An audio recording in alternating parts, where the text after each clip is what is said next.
King Charles III had his throne, but I had a step stool. The London rain was coming down as I climbed up onto it, making me a head taller than the rest of the massive crowd gathered along Whitehall on Coronation Day. To both my left and right, throngs of people anxiously awaited the first glimpse of the carriage carrying King Charles III to his crowning. At the first sight of the Diamond Jubilee State Coach, I swayed back, needing to steady myself. It was surreal to be in this moment, on this day. As someone who has written about the royal family for years, on Instagram, in my newsletter, as well as a New York Times best-selling book on their influential style, I had always had the coronation in the back of my mind. What would it feel like to witness this ancient ritual, to see a crown put on the head of a king? When Hello invited me to join their team for this major moment in royal history, the first in 7 decades and only the 40th ever, I said yes enthusiastically. On the morning of Saturday, May 6, I awoke before dawn and made my way to the procession route. Stepping out of my hotel in Mayfair, just a few blocks away from the mall, it was eerily quiet. The streets were blocked off and clusters of crowd control crews in neon vests stood on each corner, with nary a crowd to control. Reports in the weeks preceding suggested apathy among Brits toward the new sovereign and even some anger over his expensive crowning in the midst of a cost of living crisis.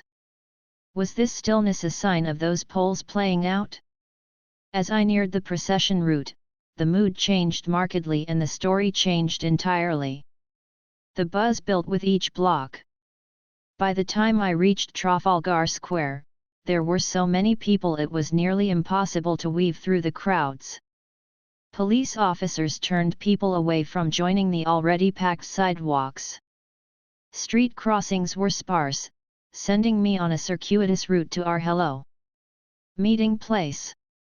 It was just after 6:30 a.m. when I arrived at the Whitehall flat Hello had rented for the day, a godsend complete with Wi-Fi, a bathroom, and a flat-screen TV to watch the service.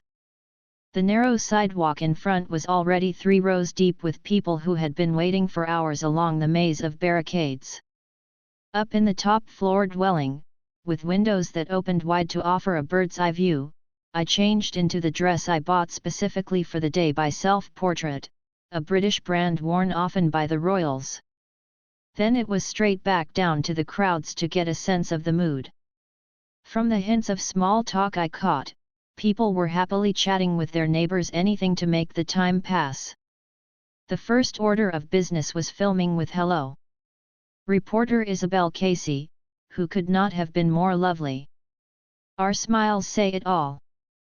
Anticipation was high, a sort of frenzied energy that is unique to the royal crowds I've waited in even as the rain persisted. London showed us the damp, drizzly weather it is known for all morning. But since it rained on both Queen Elizabeth II's coronation in 1953 and her father's in 1937, it felt quite fitting.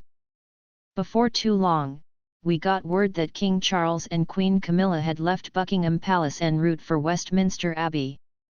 The on-hand Hello team squeezed onto what space remained on the sidewalk to catch a glimpse of the monarch. We heard the procession before we saw it, the unmistakable sound of horse hooves turning the corner. When the coach emerged, surrounded by uniformed guards, it looked like something out of a storybook. This is it, I thought. The Windsors are delivering on the fairytale. So much of the American fascination with this family 2.5 centuries after we went to great lengths to cut ties with the monarchy rests on its ability to transport us back to long ago time.